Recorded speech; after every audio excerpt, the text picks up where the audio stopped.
Hello, this is Angela with Parker's Permaculture. It is a rainy day here in Portland, Oregon. We are in zone 9A. So I just wanted to show you a little bit about what I'm doing in the garden this time of year.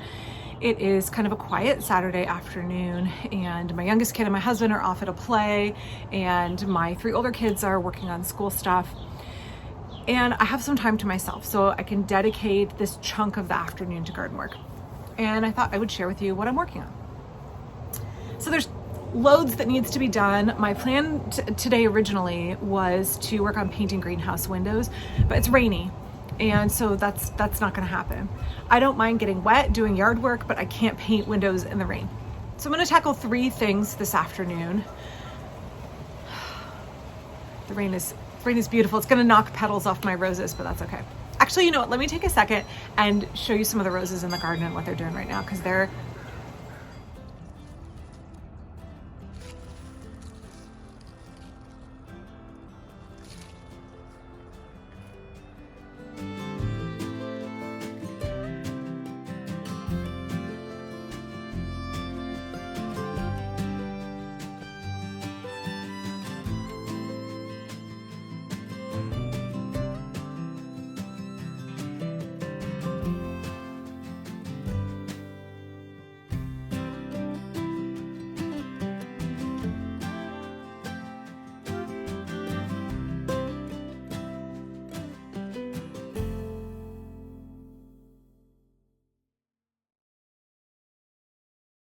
I know that I have a permaculture garden, but I am definitely a big rose addict. I've had to temper how many roses that I have. I love those pops of cottage garden color and aesthetic, and it really reminds me of my grandparents' garden in Indiana, where they would mix in all of those beautiful flowering plants with vegetables in kind of a very eclectic mishmash. And that's very much what my garden is too. I am not by any means somebody who sticks entirely to food and medicine and fiber producing plants. I don't believe that that is a requisite to practice permaculture. So I have lots of non-natives that I think are beautiful, and they get me out in the garden. I have lots of cottage garden plants that don't produce any food, and some of them aren't even great pollinator food because they're really complicated, ruffly petals that are hard for pollinators to access. I still grow them because I enjoy them, and the more I enjoy my garden, the more I am out in it, working in it, interacting with the garden ecosystem. So, explains my love of roses. This is one of the things I'm working on today. I am planting out some tree collard cuttings that I got over the winter. And yeah, they're a little yellow. These are the old leaves, and also it got a little bit cold overnight. So these are from, let me show you. These are a different variety of tree collard than I've grown before, and they are from Project Tree Collard, which I've had great success from in the past, but let me show you. I ordered their giant tree collard, and then I also ordered dinosaur collards, which I was super excited about, getting a perennial dinosaur kale. I had 100% failure rate on them. They never did anything. None of the cuttings rooted, they didn't leaf out at all. I've never had that kind of failure. I saved the little shriveled bits. All 4 of them, a complete fail. And before you say, Angela, why don't you write to Project Tree Collard? I'm sure they'll give you a refund. They're a small business, and it's okay. I'm okay supporting them. I understand that when we grow plants, there is a certain failure rate, and I'm okay with that.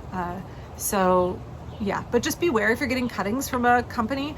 I've had good success with Project Tree Collard, but 0% success with the dinosaur cuttings. So maybe stick to other varieties. The Merit tree collards, those for me, of all of my tree collards, have done the best. Much more cold hardy than my other varieties. They're a little bit shorter. I've noticed no difference in flavor. I've just noticed that they're much hardier and do much better in my climate. But I'm gonna try these giant ones as well. So I'm gonna be planting them out today, and I'll show you where I'm gonna do that in a minute. I'm going to be planting the tree collards along this fence here behind the cattle panel arch, but I need to clear out my tomato cages and some volunteering annuals here first.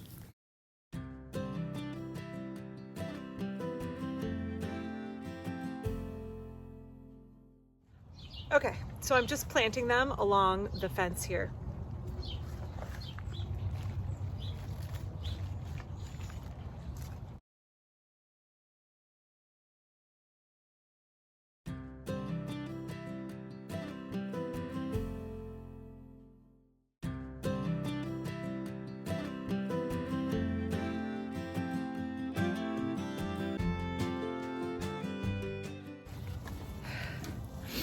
Okay, a couple of things here. So I have one insurance left. So first off, I want to remove these extra leaves. They're kind of yellowed and old. And I can use them as mulch on the beds. And then I want to make sure that I plant at least one of these kales somewhere else. I don't like to put all of one variety in one location in case something happens. I want an insurance plant somewhere else in the garden in case pests or disease come in. I don't want to lose all of this variety of tree collard. So that's sort of what I got going on right now. Let me flip this around and show you real quick. Hang on. Okay, so you can see down here, let me throw these in here. I have my couple of kale here. Whew, I'm winded. Okay, so I've got 3 tree collards planted in here now, and I've used the plants that I pulled up as mulch around them. My hope is that I can train them against the fence if I need to. The calendula, columbine, and feverfew that have volunteered in here will be living mulch around them in this part of the garden. And any of the ones I pulled up in order to make room to plant, they're now put around the plants as mulch. I'm gonna take this last one here and find another place in the garden to plant it so that I don't have all my eggs in this one basket of this one bed in case I end up with pest or disease that comes in. I don't want to lose all of my variety of giant tree collard.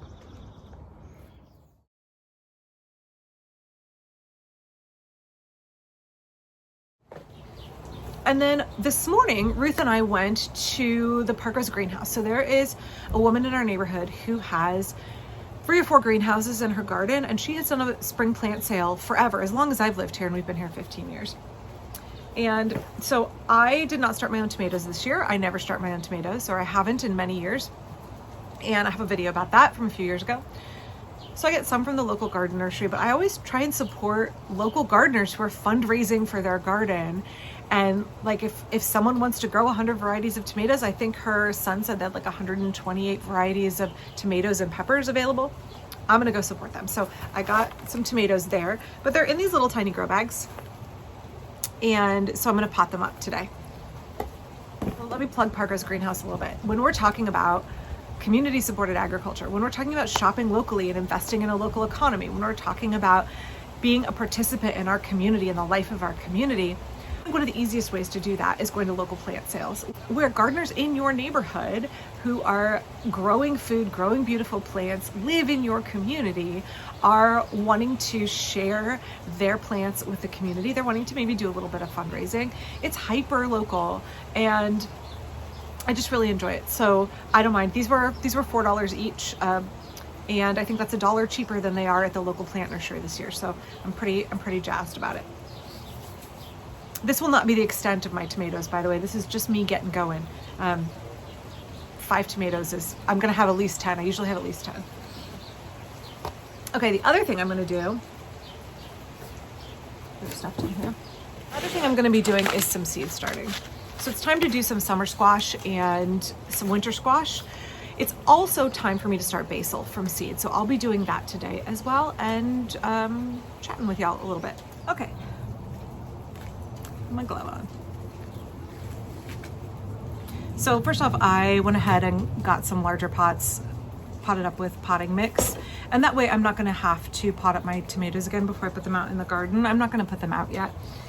The earliest I would ever put them out is Mother's Day, but typically it's still too cold at night here. They can get kind of yellow and stunted, and I don't know if I'll be able to find it, but there was a good study that was done showing that tomatoes that are put in later actually do as well, if not better, than tomatoes that are put in really early. You want to wait for the soil to warm up and the overnight temps to warm up. So I'm going to obviously remove this bag.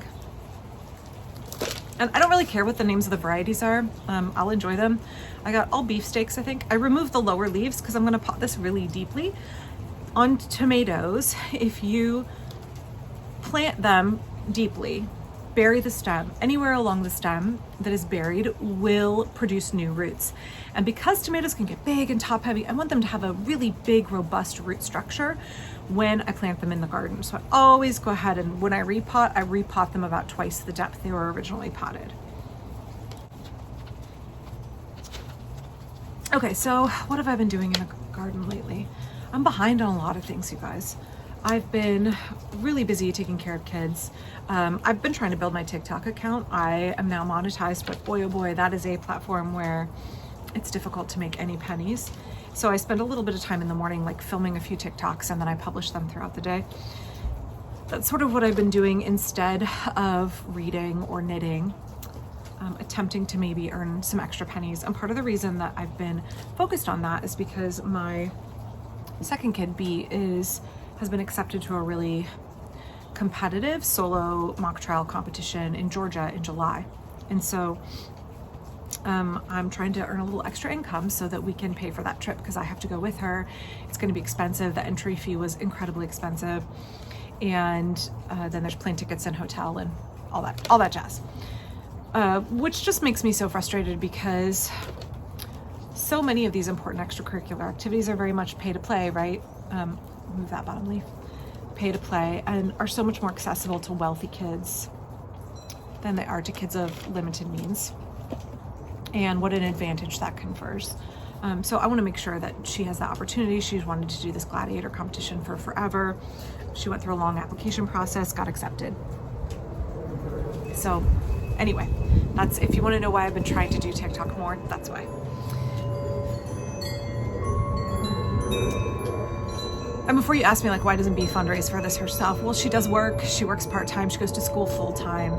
And that's all I'm asking of her right now. I'm asking her to prioritize her academic success and focus on that rather than these other things. So just because she is an adult and is a senior in high school going to college full-time, that doesn't mean that she in any way is less a part of our family, or that I'm less her parent, or that we are less of a support network for her. Okay, one more tomato. I lied, 3 more tomatoes. So the other thing that's really been kind of taking my focus, and not to make it all about me, but like having some significant existential depression over it, is the conflict in Gaza, and also not just the ongoing genocide there, but also in Sudan and Congo. And, you know, I don't know if anybody else is like this, but it's so hard to be wrestling with difficult things and feel very overwhelmed by the suffering that other people are experiencing, and the ways that you can't fix it, and the ways that not only can you not fix it, but like your tax dollars are actively funding harm, actively funding human rights violations around the world, and you can't control it, right? So you feel like you are involuntarily complicit. And I think it's hard to figure out, how do you stay active and focused, and figuring out how you can be part of the solution while also not being overwhelmed with the reality of the situation. So that's something I've been dealing with a lot lately. And again, like, I'm a comfortable middle class homeowner, white privilege, highly educated. Like, my life is very comfortable, despite the fact that we live in an American hellscape. So it's not all about me, but it's like, I think a lot of activists can struggle with how to engage in self-care and how to not get overwhelmed with feelings of inadequacy and feelings of deep and profound frustration and sadness and grief, right? So if you have thoughts on that, I would love to hear it. One more plant here. In terms of garden priorities for the rest of the year, my priority is to finish the greenhouse this year, which life seems to keep getting in the way. My dad had a stroke, and then he got dementia, and then I had to have surgery, and my sister had cancer, and my kids need a lot of support, and other things in the house are breaking and falling apart, and it just has gotten put off for a couple of years, and it's got to happen. I've got to finish it. The front room of my house is full of plants that should be in the greenhouse. I should be able to start more things in the greenhouse. I feel terrible that there is a half-done structure in my front yard. So I appreciate folks who ask for updates on it. It will be happening. Basically, the whole structure is built. We have the door, everything ready. All of the windows are numbered. They have 1 coat of paint on them. I need 2 more coats of paint, and then we can hang them. And then I need to figure out what windows I'm going to have levers to vent, right? Little pistons that will vent.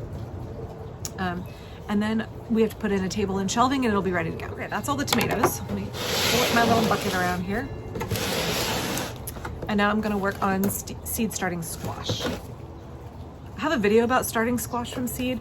Squash are probably my favorite thing to grow. It's hard, it's a toss-up.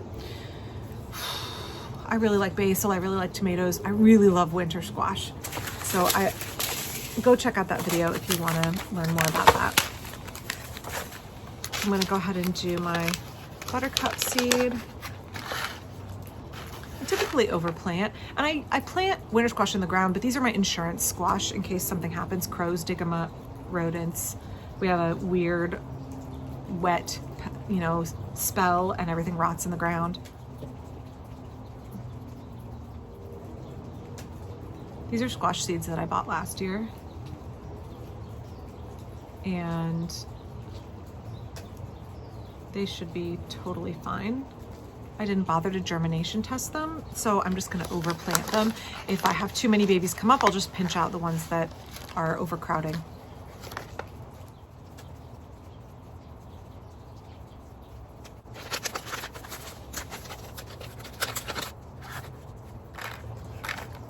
And do some summer squash as well. These are Spineless Beauty zucchinis. I grew these last year and I really liked them. They did really well. And they were spineless. They weren't so prickly. Like some zucchinis are really prickly, some of the heirloom ones.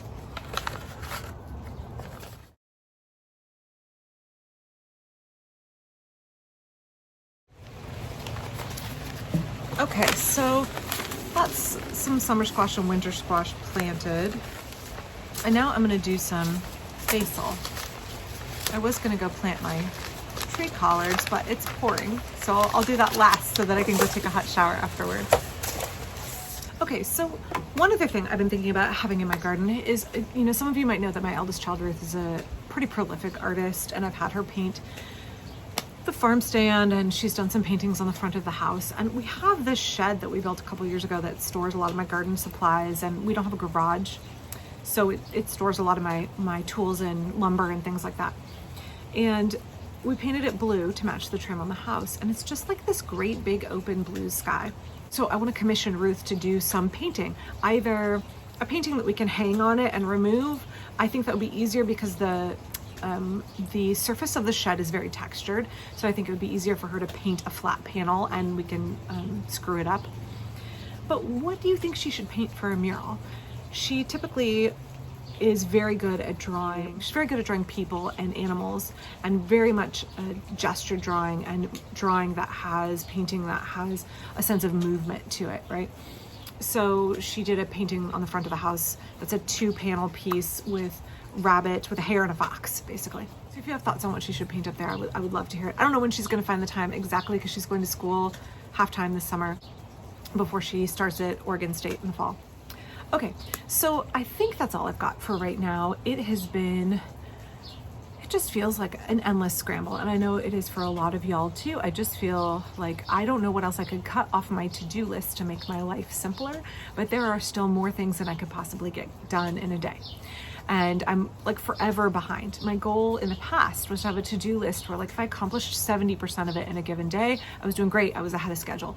And now my to-do list is such that I am just endlessly scrambling, barely accomplishing 50% of what's on it, and I'm just horribly behind.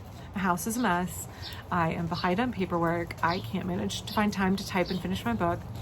I'm behind on finishing my greenhouse and a number of other yard chores.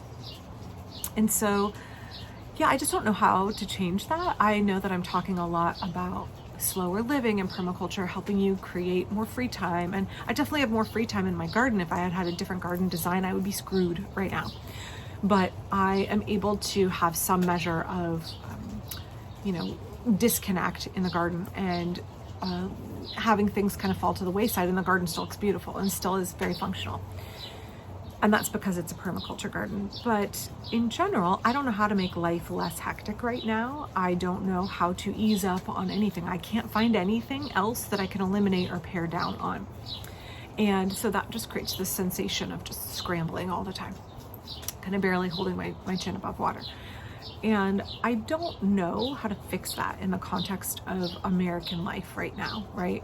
So I've talked a lot, and I talk a lot on my TikTok, especially about how it's one thing to have our own desires and goals and ethics and interests and priorities. And it's another thing to be plunked into and forced to live in the middle of a system that has none of those shared goals or values that you have whatsoever. And I think that's sort of what I'm dealing with here, is that, you know, I have these goals and values, but in the reality, like, bills have to be paid and obligations have to be met in modern American life that necessitate being much busier than I would like to be. And I don't know how to actually align the daily functioning of my life with my values while still living in American consumerist capitalist culture. And especially also while not wanting to make it all about me, right? Like, if I could disengage with every people care, fair share issue that I care deeply about, maybe I would have more time. Maybe I could sit and read books and knit for half the day. But that's not what life is like. So, yeah. So I guess that's to say, if you are in a similar situation, I have mad empathy with you, and I hear and understand deeply what you're going through. I don't know how we fix it right now without burning it all down and starting over again. Okay, the rain is letting up a little bit, so I will go here and I'll go out and plant my kale, and I'll cut that footage in earlier. I hope that y'all are staying well and safe as you can. Please click like and subscribe. That's a great way you can support the work of this channel. And usually this is the part where I make a little plug, like, oh, there's a thanks button, or consider joining my Patreon. Actually, today, if you are interested in financially supporting anything, please check out the GoFundMe that is in this video description. My eldest kid, Ruth, asked me to support a family in Gaza that is trying to escape the genocide there. And Ruth picked a fellow college student like her, someone who is her age and should be having shared life experience, and instead is a refugee, basically. And so Selwa and her sisters and her parents are trying to fund their GoFundMe. So we've been contributing to that. And if you want to give to anything right now, don't give me your pennies, give it to Selwa and her family. And I will be back really soon with a regular video. And thanks so much for watching. I hope you're enjoying your May garden. Bye.